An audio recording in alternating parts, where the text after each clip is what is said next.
tarde. Meu nome é Meir, represento o Instituto Jequitibá. Boa tarde, Rocine. Boa tarde, Nelson. Parabéns pelo evento. Eu quero ser breve e queria começar falando com o Nelson. Nelson, você foca muito bem, com muita propriedade, essa questão rural. Minha pergunta é, você é proprietário rural? Já fui. Já tenho ainda eu tinha 3 propriedades, tenho uma propriedade pequena hoje que está arrendada. Desisti de ganhar dinheiro com a área rural. Aí a minha segunda pergunta é, as suas propriedades então são esse modelo que você expôs aí, as que você tinha pelo menos? Não, como te falei, ela está arrendada. Não, as que você tinha, as que você se desfez, que você vendeu. Não, eu logo no começo de formado, eu comecei a entender melhor a questão ambiental depois de 89, quando eu fui para a Fundação Florestal. Antes eu criava os suínos e confesso que até no momento inicial eu jogava fezes dos suínos no Ribeirão. Está ótimo, então está respondido. Eu acho que a sua falar dela é repetir o que você falou. Uma fala coerente, embasada, e é necessário. A gente está nesse processo de falência hídrica, exatamente porque nós esquecemos esses conceitos que você, com muita propriedade, colocou. Eu acho que para conversar sobre água e falar dessa crise, nós precisamos abordar uma série de aspectos que não vai conseguir se abordar aqui, hoje, nessa reunião, nessa conversa. Acho que a proposta do cidadão que me antecedeu, eu acho que ela é a síntese do que eu vou falar. Nós precisamos de uma agenda, nós precisamos realmente encarar essa situação hídrica com muita rapidez. Nós estamos extremamente atrasados. Você vê que nós estamos há 1 ano encarando essa crise e não temos uma agenda própria ainda. O Executivo vai levantar as nascentes que existem no município. É muita demora, nós não podemos mais admitir essa demora. A sociedade, ela clama por governos justos, rápidos, certeiros, governos ilibados, assim, essa questão da corrupção, que a gente sabe que isso envolve todas as questões. A questão hídrica, ela está nessa falência exatamente porque envolve isso. Então, o descaso com as coisas básicas e principais ficaram para terceiro plano. O primeiro plano, o que é? São os acordos políticos, são os interesses pessoais que a gente todos os dias está cansado de ver na mídia. A questão hídrica, ela passa pela questão da legislação eficiente, apesar desse código desastroso aí, desse cidadão que fez o último código florestal, ele ainda nos dá a condição de sobrevivência e dá a condição de, se alguém quiser ser coerente, nós podemos melhorar isso ainda. Tendo uma legislação, como nós temos, ambiental no Brasil, avançada, isso nos dá a capacidade, a possibilidade de nós corrigirmos todos esses erros. Obviamente que para isso precisamos do quê? Do que eu falei, um executivo sério, pertinente, digno, atuante, um legislativo idem. Isso nós precisamos, nós não podemos abrir mão disso. A sociedade é organizada diante desses 3 poderes, nós precisamos deles para atuar. Tendo legislação, nós temos que pensar nessa ação dos poderes. Essa ação dos poderes, elas vão encarar o que é na questão hídrica. Olhar a água do aspecto da água como um bem de direito humano, não como falou o cidadão da Nestlé há poucos dias, a água como um bem de comércio. Está equivocada essa posição. A água é um bem de direito humano, sim. E no estado de São Paulo, propriamente dito, nós estamos encarando esse desrespeito, essa violação dos direitos humanos. E aí é que eu acho que é o nosso atraso, quando não se discute isso. Nós não estamos discutindo a água do ponto de vista da violação dos direitos humanos. Precisamos sim encarar isso como uma violação dos direitos humanos e a partir daí aplicar o que você colocou, Nelson, para a gente recuperar esse tempo perdido e buscar essa serenidade futura. A questão da água passa pela questão do uso, o acesso e as contaminações, a questão do esgotamento, a questão das drenagens, a questão da expansão urbana, são tudo questões que é isso que eu falei, nós não vamos conseguir discutir, chegar a uma conclusão aqui, nesse momento, nessa conversa, nessa reunião. É algo demorado, algo que nós temos, como você falou, Nelson, se começarmos hoje, temos 10 anos de trabalho nas cabeceiras dos rios, obviamente que é por aí que nós temos que agir. Algo importante que nós precisamos observar é a questão da outorga do Cangadeiro. A crise hídrica existe sim, é verdade. Só que a região de Campinas, propriamente dita, não tem problema de crise hídrica. Qual é o problema da crise hídrica na nossa região, Nelson? Além de todos os fatores que você citou, que são verdadeiros, nós temos a questão do roubo de água. Essa é a expressão, roubo de água. Isso quem falou isso numa palestra em São Paulo foi o Dr. Paulo Afonso Leme Machado, uma autoridade jurídica nacional. Há a prática do roubo de água. Essa água que vai para São Paulo, do Cantareira, ela é uma água que ela tem um bombeamento elevatório de 170 metros, não me falha a memória, vocês podem me corrigir, me auxiliar, para mandar para São Paulo. Por que São Paulo depende dessa água? São Paulo depende exatamente porque teve uma falta de planejamento urbano, cresceu de forma desorganizada. Ampliou a sua capacidade urbana e não pensaram na água para prover esse desenvolvimento.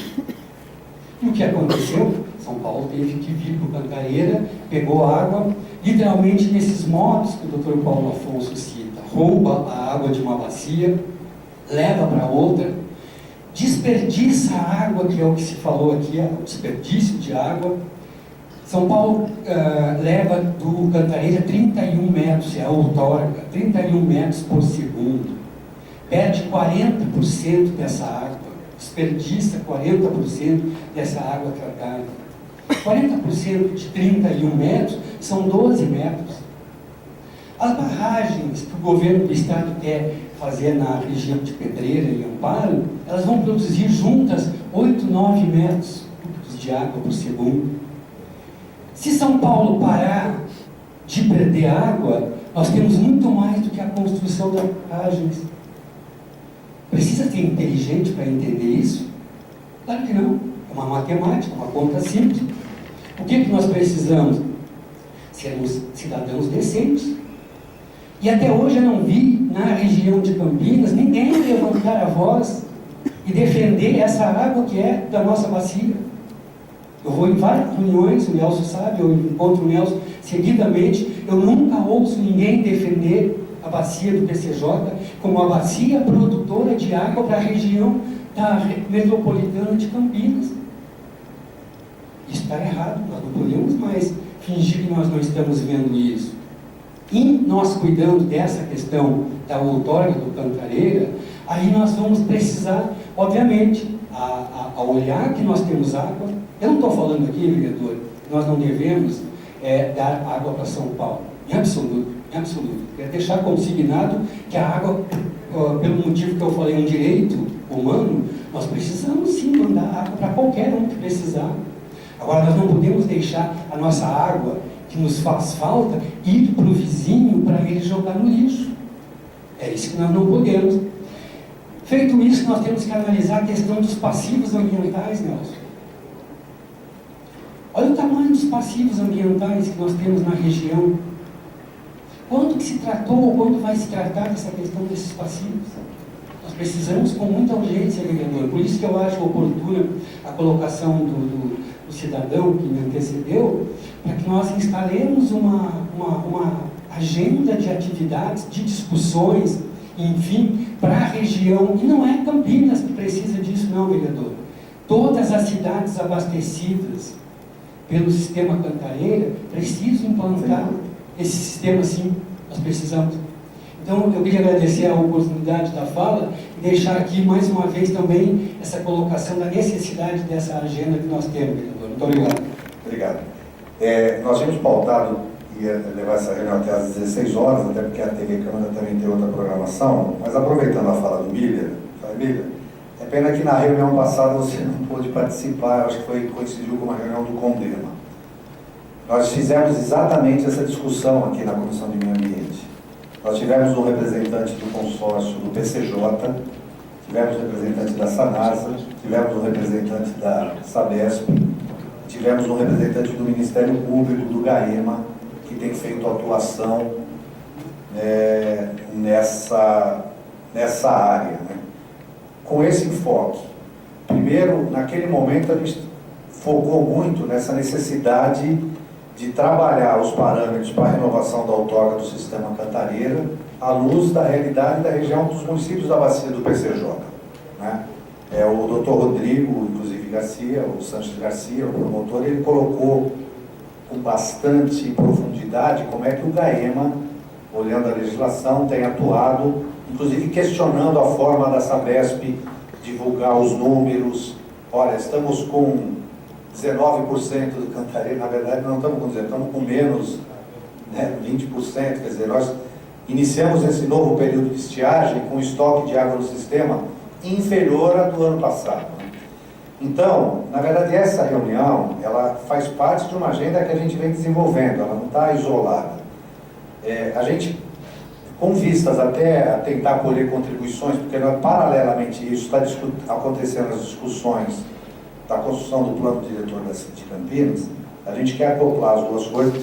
Nós não perdemos o foco da necessidade de discutir a renovação do outorga do sistema Cantareira, da necessidade dos municípios estarem juntos atuando para garantir uma vazão que a gente considera adequada, não os 5 metros cúbicos que está hoje. Então, é um processo. Mas hoje a comissão tinha pautado, porque na maioria das discussões se fala das ações, construção de reservatórios, diminuição da perda do sistema, isso que você falou com toda a propriedade é uma realidade. Se São Paulo reduzisse de 35, 33 para 20%, só essa redução dava uma sobrevida para o Cantareira e atenderia a nossa... É que isso depende de investimento, o sistema de substituição de rede é uma obra de engenharia e você não consegue fazer do dia para o outro, mas você tem que pressionar que isso seja feito. Nós precisamos que os municípios, inclusive na nossa bacia todos, tenham 100% de esgoto tratado. Você me permite, a questão da discussão das perdas, e quem então estavam fazendo as obras para saber, são as empresas da Lava Jato, Rocinei, que eu falei. Aí, infelizmente, esses outros fatores... Nós temos que ter uma posição mais radical. A água vai, mas em condições que precisa ser conversado. Aí, Miller, assim, a sociedade, eu também, todos nós, lamentamos e temos que combater todas as formas de corrupção. Infelizmente, os grandes atores econômicos aí, de uma forma ou de outra ou não, envolvidos nisso. Mas eu só quero dizer o seguinte: primeiro, eu quero concordar com a sua fala, com o conjunto de colocações que você faz. Essa tem sido a preocupação também da nossa comissão. Na reunião passada, nós tivemos uma discussão muito focada nessa questão da análise da crise e da renovação da outorga do Cantareira, trazendo aqui vários atores. Eu participei na Sanasa um tempo atrás também, de uma apresentação de uma consultora da ONU, que colocou a questão de olhar o abastecimento de água como um direito humano, e que isso, obviamente, deve compor as ações em toda a lógica. Isso é muito importante, porque é um bem essencial à vida. O Léo, há poucos dias, confirmou essa tendência, a linha de atuação dela. Então, a gente tem procurado acompanhar. E hoje a ideia foi ouvir o Nelson, porque ele tem essa vida, ele tem batido, ele tem sido insistente na necessidade de, paralelo a todas essas ações, olhar a zona rural e ter um cuidado na preservação, na recuperação, na preservação, dos recursos hídricos na zona rural, ter política adequada, de uso da terra, zoneamento adequado. Foi essa hoje, assim, era o objetivo da reunião. Acho que o Nelson cumpriu bem esse papel. Aliás, ele forneceu o seu livro para a comissão, e isso vai fazer parte do nosso capital aqui de dados e informações, porque o livro dele entra no detalhe como é que a gente faz isso na zona rural, e certamente vai ser considerado nas propostas e ações que a comissão vier a encaminhar. E a agenda não está descartada não, nós vamos trabalhar nela.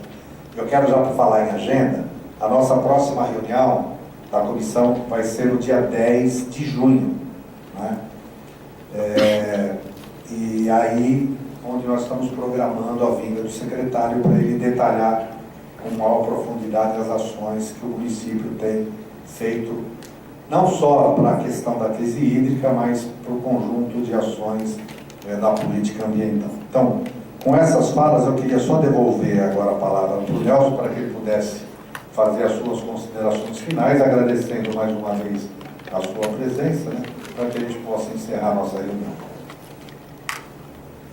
Bem, o meu objetivo maior era mostrar a importância de se acertar o caminho. Espero que eu tenha acertado isso. Eu tenho um projeto, um sonho, não de comprar uma área, mas de, em parceria, implantar um projeto piloto com todos esses conceitos de segurar, de saber cada prática de conservação, onde deve ser colocada. Isso que eu falei aqui, essa metodologia, eu tenho esse sonho, esse projeto de conseguir implantar numa região de cabeceira, de produção de água, produtor de água. Então, se alguém souber de algum parceiro, eu estou procurando isso. Obrigado a todos e vamos continuar a batalha. Obrigado, Nelson. Obrigado a todos vocês que acompanharam aqui atentamente a nossa reunião. E já convido a todos para dia 10 de junho, às 14 horas, para a próxima reunião da Comissão de Meio Ambiente. Está encerrada a presente reunião. Muito obrigado.